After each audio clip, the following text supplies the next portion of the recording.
नमस्कार दोस्तों, आप सभी का स्वागत है एमिनेंट इंस्टीट्यूट के यूट्यूब चैनल पर। और आज के वीडियो में हम बात करने वाले हैं बेसिक प्रिंसिपल्स ऑफ साइंस के पहले टॉपिक की, जिसमें हम गति के नियम के बारे में बात करेंगे, लॉ ऑफ मोशंस की। तो लॉ ऑफ मोशन आपने सुना होगा, न्यूटन के गति के नियम। तो न्यूटन के गति के 3 नियम हैं। उनसे रिलेटेड जब हम नियम पढ़ने से पहले थोड़ा सा एक टर्म आता है जो उस नियम में आने वाले टर्म को पहले समझेंगे, फिर नियम पे जाएंगे और उनके उदाहरणों को समझने का प्रयास करेंगे।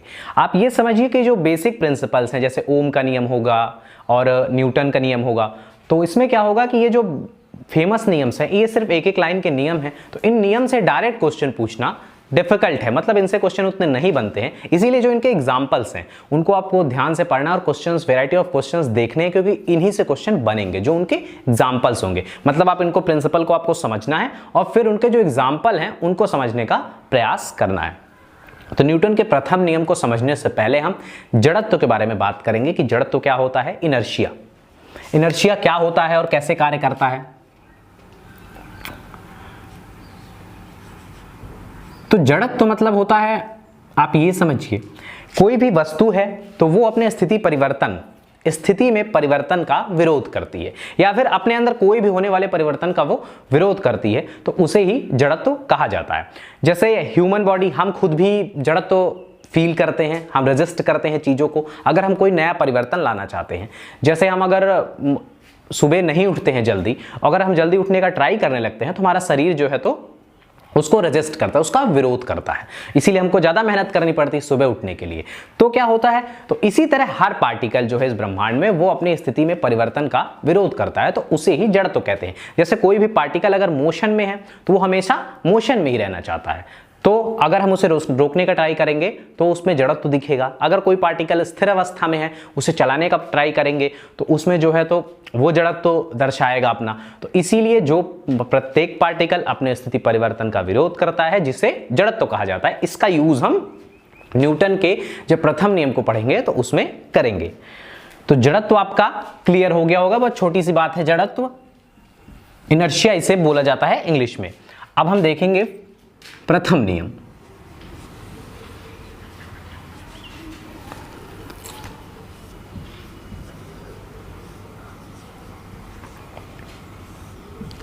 अब न्यूटन के प्रथम नियम से पहले इसको समझ लेते। एक बात है कि न्यूटन ने इसका सर्वप्रथम इसके बारे में बात 1687 में की थी। प्रिंसिपिया नामक बुक थी, उसमें इसके बारे में लिखा गया था, या फिर इसके बारे में बताया था न्यूटन ने सबसे पहले। तो ये भी आप दिमाग में रखिएगा।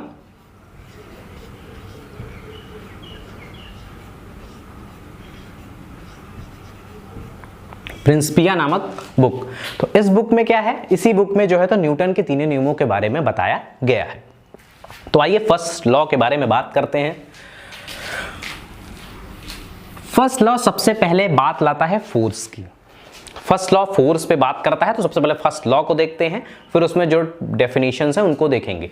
तो प्रथम नियम यह कहता है कि कोई वस्तु अगर स्थिर अवस्था में है तो वह तब तक स्थिर अवस्था में रहेगी जब तक उस पर कोई बाह्य बल आरोपित ना किया जाए, या फिर कोई वस्तु अगर गतिमान अवस्था में है या फिर गति की अवस्था में है तो वह तब तक अपनी गति की अवस्था में बनी रहेगी जब तक उस पर कोई बाह्य बल आरोपित ना किया जाए। ये इसका कथन हो गया। अब इसमें एक बात निकल कर आती है, बाह्य बल। ये फोर्स की बात करता है, ये फोर्स की बात करता है। फोर्स बराबर F होता है, जिसे क्या बोलते हैं, बल। फोर्स बल, F बराबर बल। तो बल वह बाह्य कारक होता है, मतलब एक्सटर्नल एड है, वो बाहर से लगाया गया कोई फोर्स होता है जो क्या करता है, किसी भी मतलब जो वस्तु है उसके स्थिति में परिवर्तन करने की चेष्टा करता है, मतलब ट्राई करता है कि उसकी पोजीशन को चेंज करेगा या फिर पोजीशन चेंज कर देता है। मतलब क्या होगा, अगर हम किसी चीज को, ग्लास को अगर अपने डेस्क के उठाना चाहेंगे तो हम डायरेक्ट जब फोर्स लगा के उसको उठा लेते हैं। तो ये क्या किया उसने, बल ने परिवर्तन करने की चेष्टा की और परिवर्तन कर दिया, ट्राई बस नहीं किया। पर अगर हम किसी दीवार को धक्का देना चाहते हैं, धकेलना चाहते हैं, तो चाहे हम कितना भी फोर्स लगाएंगे हम खुद, तो वह दीवार अपने जगह से नहीं हटेगी। पर हमने बल लगाकर उसको मतलब अपनी पोजीशन से चेंज करने का ट्राई तो किया। तो इसीलिए बल एक मतलब एक्सटर्नल एड है, बल बाह्य कारक है। जो स्थिति परिवर्तन करने की चेष्टा करता है, ट्राई करता है, या फिर स्थिति में उसके परिवर्तन कर देता है किसी ऑब्जेक्ट के, तो उसे हम बल कहते हैं। तो प्रथम नियम में बल की डेफिनेशन के बारे में बताया गया है कि बल की परिभाषा क्या हो सकती है, और अगला जो नियम होगा उस नियम में बल का व्यंजक प्रोवाइड किया गया है। तो इसमें जो बल की परिभाषा दी गई है, तो इसी के साथ साथ जड़त्व के बारे में बात की गई है कि मतलब जब कोई भी वस्तु अपनी किसी भी पोजीशन में रहेगी, चाहे वह गति में रहेगी, चाहे वह स्थिर अवस्था में रहेगी, उसमें जड़त्व होगा, तभी तो उस पर हमको फोर्स अप्लाई करना पड़ेगा, वरना हमें किसी चीज को उठाने के लिए फोर्स अप्लाई नहीं करना पड़ता, वो अपने मोशन में ही बनी रहना चाहती है। तो इसी तरह ये जड़त्व की परिभाषा हो गई। जैसे आपने ये देखा होगा कि अगर स्पेस एडवेंचर वाली मूवीज देखी होंगी आपने, तो उसमें देखा होगा कि वो जो स्पेस स्टेशन में घूमते रहे तो अपने आप को बांधे रखते हैं, क्योंकि क्या है कि अगर ये बोला जाता है कि अगर स्पेस में आपको किसी ने जोर का एक धक्का मार दिया, फिर हल्के से भी किसी ने पुश कर दिया, तो आप स्पेस में पूरे घूमते रह जाएंगे, क्योंकि वहां पर आपको रोकने के लिए जो वायु का घर्षण है वो अभी उपलब्ध नहीं है, कोई भी ग्रेविटेशनल फोर्स नहीं है। तो इसीलिए क्या होगा कि जो है तो आप स्पेस में घूमते रहेंगे, क्योंकि वहां निर्वात है, वहां पर वायु नहीं है, तो इसलिए घर्षण नहीं होगा और आपकी स्पीड स्लो नहीं होगी, आप निरंतर उसी स्पीड से घूमते रहेंगे। प्रथम नियम को ही जड़त्व का नियम कहा जाता है, क्योंकि ये जड़त्व के बारे में बात करता है, लॉ ऑफ इनर्शिया भी है। और क्या बोला जाता है, न्यूटन से पहले गैलीलियो ने भी इसी नियम के बारे में बताया था, इसीलिए इसे गैलीलियो का नियम भी कहा जाता है। तो इस तरह का क्वेश्चन बन सकता है कि न्यूटन के किस नियम को गैलीलियो का नियम कहा जाता है। तो आपको कंफ्यूज नहीं होना है, न्यूटन के फर्स्ट लॉ को गैलीलियो का नियम और जड़त्व का नियम, दोनों का नियम इसमें फर्स्ट लॉ को ही कहा जाता है। अब इसके कुछ एग्जांपल्स हैं, उनको समझने का प्रयास करते हैं।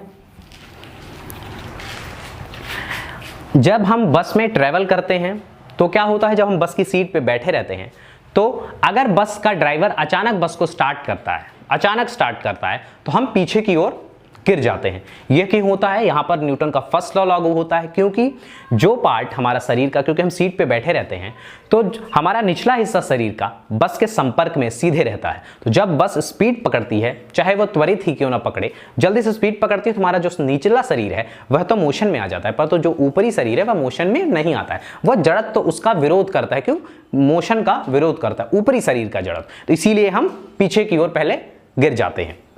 इसी तरह जब बस चल रही होती है स्पीड से, और जैसे एक्सीडेंट वगैरह होते हैं, इसीलिए एयर बैग्स प्रोवाइड किए जाते हैं, तो क्या होता है उसमें, अगर हम मोशन में हैं, पूरा बॉडी हमारी मोशन में है, तो जो हमारा शरीर बस के संपर्क में या फिर वाहन के संपर्क में है वह शरीर तो रुक जाता है, पर जो ऊपर वाला शरीर है वह मोशन में ही रहता है, क्योंकि वो अपने जड़त्व के कारण मोशन में ही बना रहना चाहता है, तो हम आगे की ओर झुक जाते हैं। आपने जरूर अनुभव किया होगा। एक एग्जाम्पल ये भी है कि गांव में, या फिर आपने देखा होगा कि अगर आम के पेड़ देखे होंगे या फिर नॉर्मल भी छोटा सा अगर पौधा हो, तो उसमें क्या करते हैं, अगर हम पौधे को हिलाते हैं या फिर पेड़ को हिलाते हैं तो जो उनकी पत्तियां होती हैं वो गिराती हैं, या फिर जो आम का पेड़ होता है उसमें जो फल लगे होते हैं, डाली हिलाने पे फल भी गिर जाते हैं। ये क्यों होता है, क्योंकि जो मतलब जो फल होता है और जो पत्तियां होती हैं तो वो टहनियों के संपर्क में रहती हैं, सीधे टहनियों के संपर्क में रहती हैं, मतलब रेस्ट अवस्था में रहती हैं। पर जैसे ही हम टहनियों को हिलाते हैं तो टहनियों तो मोशन में आ जाती हैं, पर जो पत्तियां रहती हैं वो अपने रेस्ट की अवस्था में ही रहना चाहती हैं, इसीलिए वो अपने जड़त्व के कारण पेड़ों के टहनियों से अलग हो जाती हैं और फिर वो नीचे गिर जाती हैं। तो इस तरह हमने फर्स्ट लॉ के एग्जांपल्स को देखे। फर्स्ट लॉ को समझने के लिए जैसे आपने देखा होगा कि टेबल पे अगर कोई ऑब्जेक्ट रखा हुआ है, एक और एग्जांपल देख लेते हैं, और यहां पर जब कोई कपड़ा बिछा होता है, टेबल क्लॉथ बिछा है, तो उसे हम अगर फोर्स से, आपने बचपन में ऐसा किया हो शायद, अगर हम फोर्स से खींचते हैं, बहुत फोर्स से, तो ये जो हमारा इस पे कोई जो ऑब्जेक्ट रखा है वो यहीं पर टेबल पे ही रखा रह जाता है और ये चला जाता है, क्योंकि ये जड़त्व के कारण अपने स्थिति में ही बना रहता है और वो जो टेबल क्लॉथ होता है वो वापस चला आता है। तो इस प्रकार हमने प्रथम नियम को समझा। अब हम सेकेंड लॉ पे, तो फर्स्ट लॉ के बाद अब हम बात करेंगे न्यूटन के सेकेंड लॉ की। तो द्वितीय नियम क्या कहता है इसकी बात करेंगे।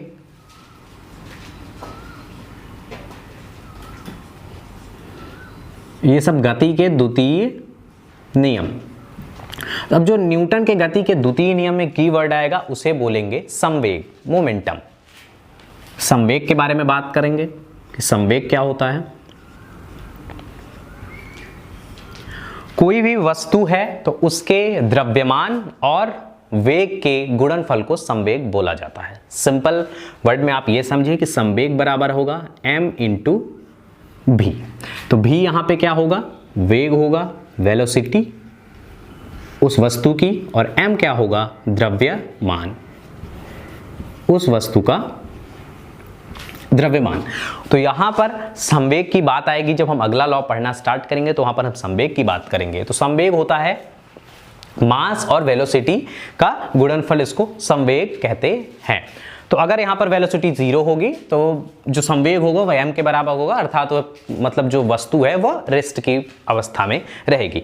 इसी से पहले समझ लेते हैं संवेग संरक्षण का नियम। जो संवेग संरक्षण का नियम है वो क्या कहता है,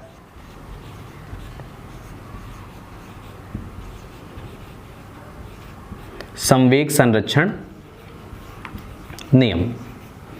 तो जो संवेग संरक्षण का नियम है वह यह कहता है कि अगर किसी भी सिस्टम में, किसी भी माध्यम में या फिर किसी भी सिस्टम में, सिस्टम होगा जहां पर 2 या 2 से अधिक पार्टिकल होंगे तो उसे हम पूरा सिस्टम बोल देते हैं। तो सिस्टम में बाह्य बल आरोपित नहीं किया जाता है तो उसका कुल संवेग नियत रहता है, मतलब कुल संवेग कांस्टेंट रहता है, चेंज नहीं होता है। बाह्य बल अगर नहीं लगाया गया तो उसमें कोई परिवर्तन नहीं होगा।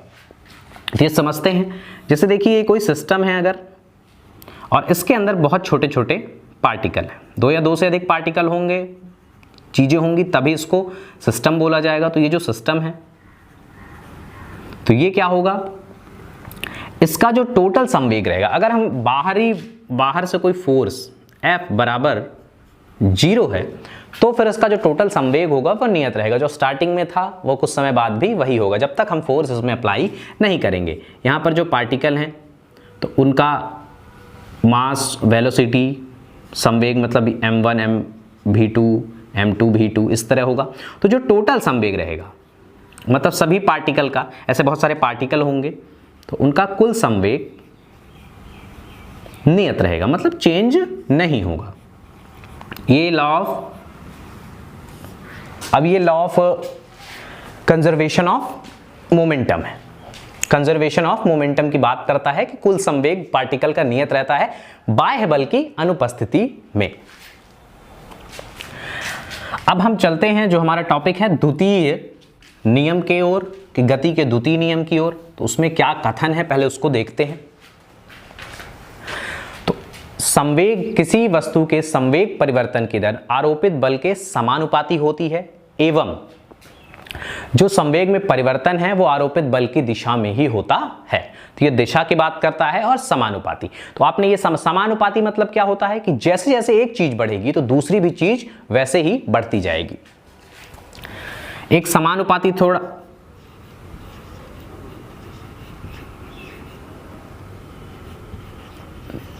डायरेक्टली प्रोपोर्शनल की बात करता है। समानुपाती मतलब डायरेक्टली प्रोपोर्शनल, कि जैसे एक चीज बढ़ती जाएगी तो दूसरी भी चीज उसी हिसाब से बढ़ती जाएगी। जैसे आप अपना उदाहरण ले लीजिए कि जैसे जैसे आपकी उम्र बढ़ती जाएगी तो आपका अनुभव बढ़ता जाएगा, आपका ज्ञान बढ़ता जाएगा। धीरे धीरे उम्र बढ़ने के साथ साथ ज्ञान भी बढ़ता जाएगा। इसी तरह एक वर्ड होता है व्युत्क्रमानुपाती, इनवर्सली प्रोपोर्शनल।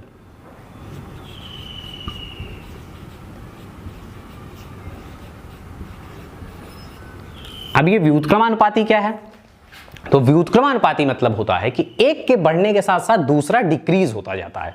तो ये कैसे समझेंगे, तो हम अपने उदाहरण से ही समझते हैं कि जैसे जैसे हमारी उम्र बढ़ती जाती है तो हमारी जो शक्ति है, मतलब जो पावर है वो धीरे धीरे, स्ट्रेंथ है वो धीरे धीरे वीक होती जाती है। जैसे हम एजेड होते जाते हैं मतलब उम्र बढ़ रही है पर पावर धीरे धीरे वीक हो रही है, तो इसे हम व्युत्क्रमानुपाती कहते हैं।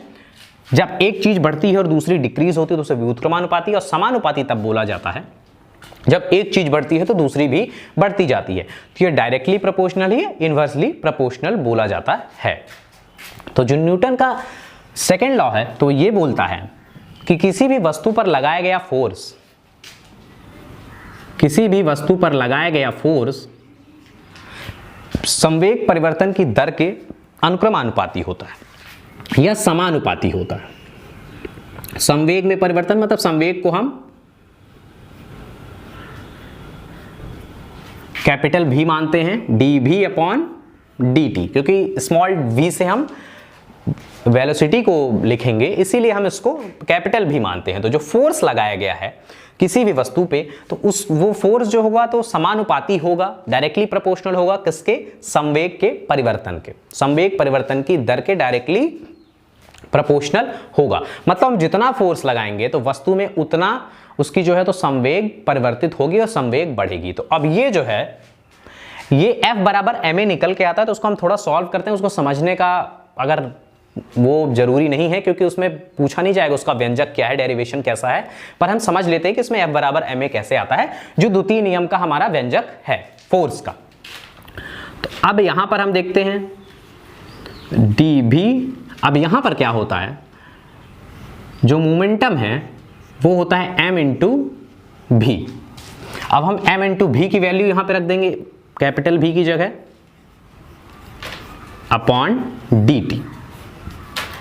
समय के साथ जो ये मास है इसका कोई संबंध नहीं है क्योंकि समय के साथ मास परिवर्तित नहीं होता है, मास एक कांस्टेंट है, तो इसीलिए इसका ये बाहर आ जाएगा m इंटू डी भी अपॉन डी टी। अब यहां पर वेग में परिवर्तन या वेलोसिटी में चेंज, तो वेलोसिटी में चेंज मतलब होता है त्वरण, मतलब a। तो अब हम यहां पे लिखेंगे m और a, इसकी जगह पे क्या लिखा जाएगा a, ये पूरी क्वांटिटी a बन जाएगी।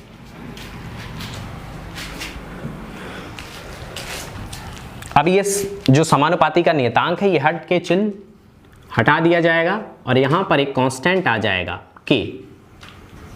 अब k बराबर 1, तो वैल्यू हो जाएगी F बराबर ma, जो हमें चाहिए था। और ये न्यूटन का सिद्धांत का मतलब ये जो बल का व्यंजक हमको न्यूटन के द्वितीय सिद्धांत के द्वारा हमें प्राप्त होता है। तो ये बल का व्यंजक हमें प्राप्त हो गया, ये आप नोट डाउन कर लीजिएगा बस याद रखने के लिए, क्योंकि इससे क्वेश्चन तो नहीं पूछेगा पर आपको पता होना चाहिए कि कैसे निकल के आता है, क्योंकि नियम में तो संवेग परिवर्तन बोला जाता है और फिर बाद में ये F बराबर ma हो जाता है। तो कैसे हमने ये देख लिया, तो ये F बराबर ma की बात करता है और संवेग में जो परिवर्तन होगा वो बल की दिशा में ही होगा। आप ये समझिए संवेग में परिवर्तन कैसे बल की दिशा में होगा, और बल लगाने पे जब हम बल इधर आरोपित करेंगे तो आपको पता ही होगा कि जो वस्तु है वो इधर ही गमन करेगी, मतलब उसका जो मोशन होगा, जो वेलोसिटी होगी वो इधर ही होगी। ऐसा नहीं होगा कि हम फोर्स यहाँ पे लगाएंगे और वेलोसिटी उसकी ऊपर की ओर हो या फिर नीचे की ओर।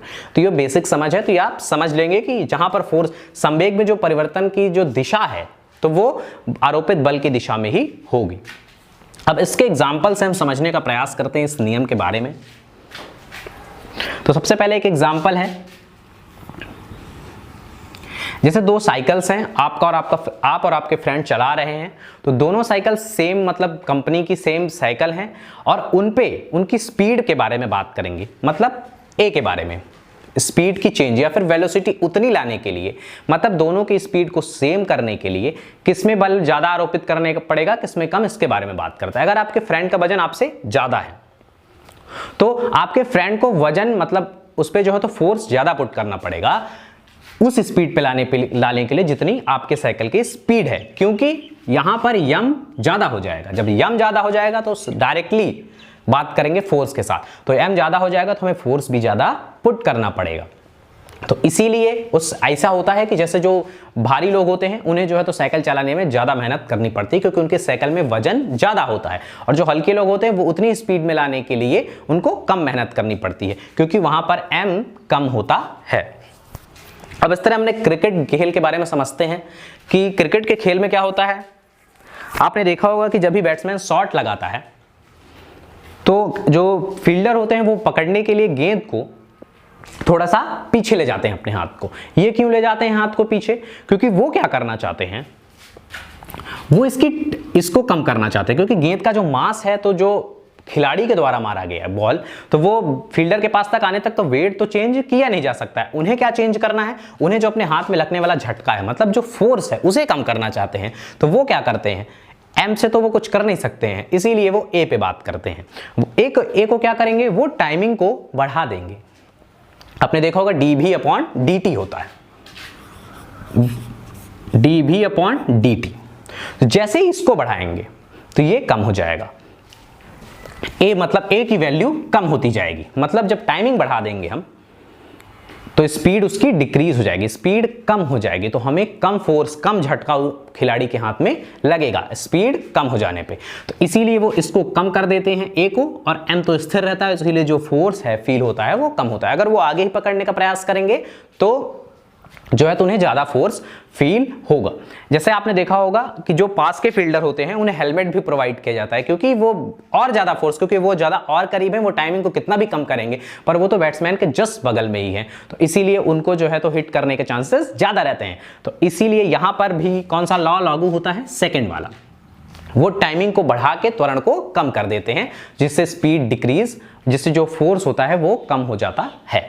अब हम बात करेंगे जो टेनिस है, जो लॉन टेनिस खेलते हैं, तो उसमें जो बॉल यूज होती है तो वो अगर हिट कर जाती है किसी को तो ज्यादा कुछ इफेक्ट नहीं होता है, पर हमारी जो क्रिकेट बॉल होती है वो अगर किसी को हिट करती है तो ज्यादा इफेक्ट होता है। क्यों?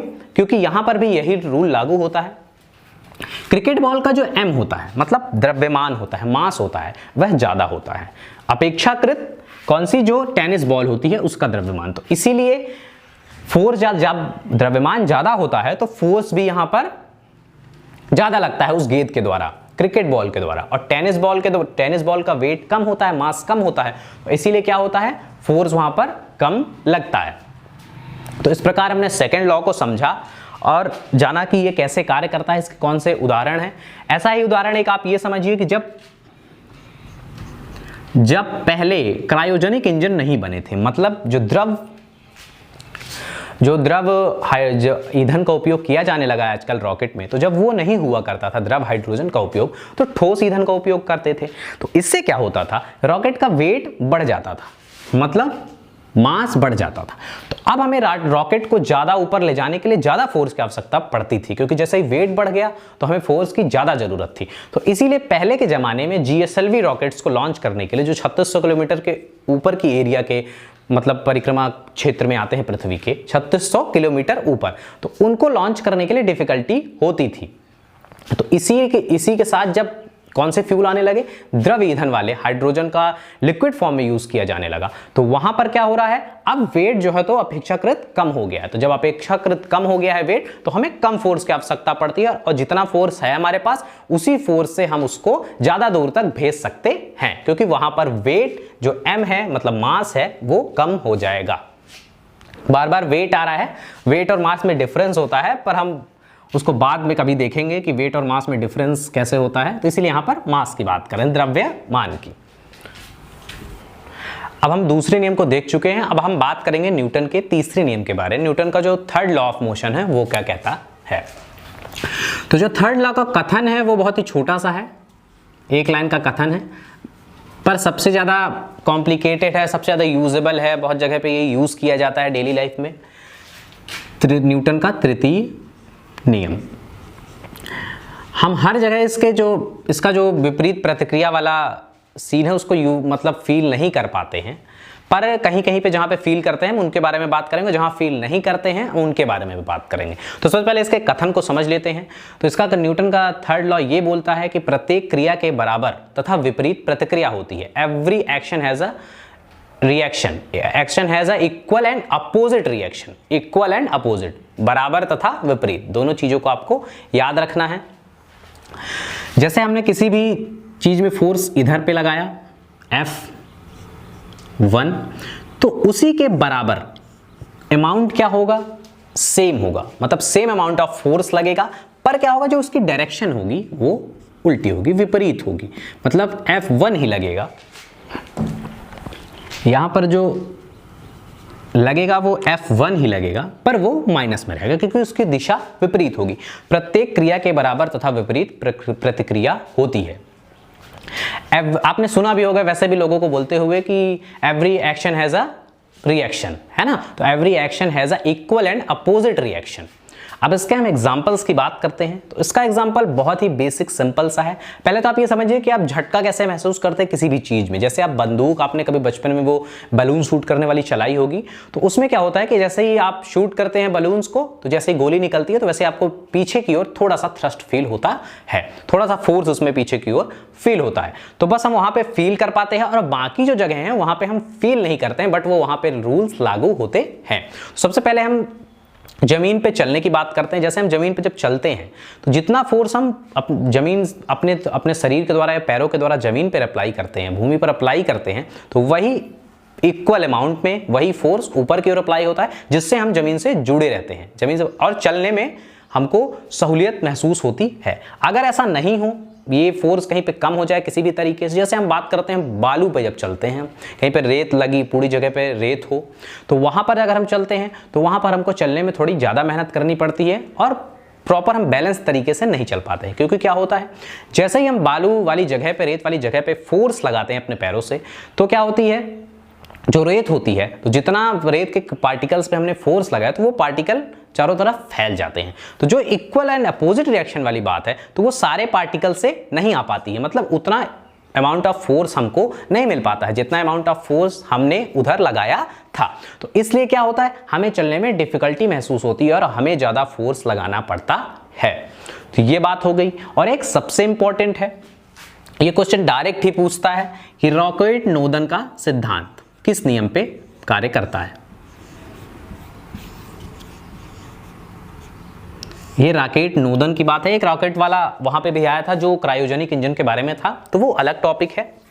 यहां पर रॉकेट नोदन, रॉकेट रिपल्सन के प्रिंसिपल के बारे में बात करेंगे। तो इसमें क्या किया जाता है, आपने देखा होगा जब रॉकेट लॉन्च अगर आपने देखा होगा तो उसमें बहुत तेजी से पीछे गैसेस निकलती हैं और रॉकेट आगे की ओर बढ़ता है। तो बहुत तेजी से, बहुत ज़्यादा वेलोसिटी से, फोर्स से गैस निकलती है रॉकेट से पीछे की ओर, और रॉकेट उसी फोर्स से आगे बढ़ता है। जितने फोर्स उसमें लगाया जाता है उतने ही फोर्स से वो आगे बढ़ता है।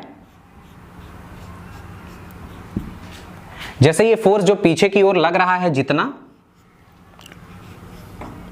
वैसे ही फोर्स ऊपर की ओर लगने लगता है। जो फोर्स पीछे की ओर लगाते हैं कौन, जो उसके ईंधन होता है, रॉकेट का ईंधन होता है, द्रव ईंधन, वह जो फोर्स पीछे की ओर लगाता है उतना ही थ्रस्ट उसको, रॉकेट को आगे की ओर मिलता है और रॉकेट आगे बढ़ता जाता है। बहुत छोटी सी स्पेस से बहुत उच्च दबाव से गैसें जलने के बाद निकलती हैं, तो क्या होता है, उनको एक प्रकार का ऊपरी थ्रस्ट महसूस होता है जो इक्वल एंड अपोजिट रिएक्शन के थ्रू ही होता है और रॉकेट आगे की ओर बढ़ता जाता है। तो ये एक बेसिक कॉन्सेप्ट है और ये इसका सबसे बड़ा यूज है। इस वाले सिद्धांत का, जो हमारा थर्ड लॉ का सिद्धांत है, उसका ये सबसे इंपॉर्टेंट टॉपिक है कि रॉकेट नोदन का सिद्धांत। तो इस प्रकार, और जो जैसे अगर आपने स्विमिंग देखी होगी, स्विमिंग किया होगा तो आपने महसूस किया होगा कि जब हम फोर्स पीछे की ओर लगाते हैं तो हमें एक फोर्स आगे की ओर महसूस होता है पानी के द्वारा, तो हम आगे बढ़ पाते, पानी में हम तैर पाते हैं। क्योंकि हमें जो है तो जितना फोर्स हम पीछे की ओर लगाते हैं उतना ही फोर्स हमें रॉकेट मतलब पानी के द्वारा आगे की ओर मिलता है और हम पानी में आगे बढ़ते जाते हैं। तैरने के लिए आर्किमिडीज का सिद्धांत भी यूज होता है, उसके बारे में जब हम आर्किमिडीज के सिद्धांत में जाएंगे तब बात करेंगे।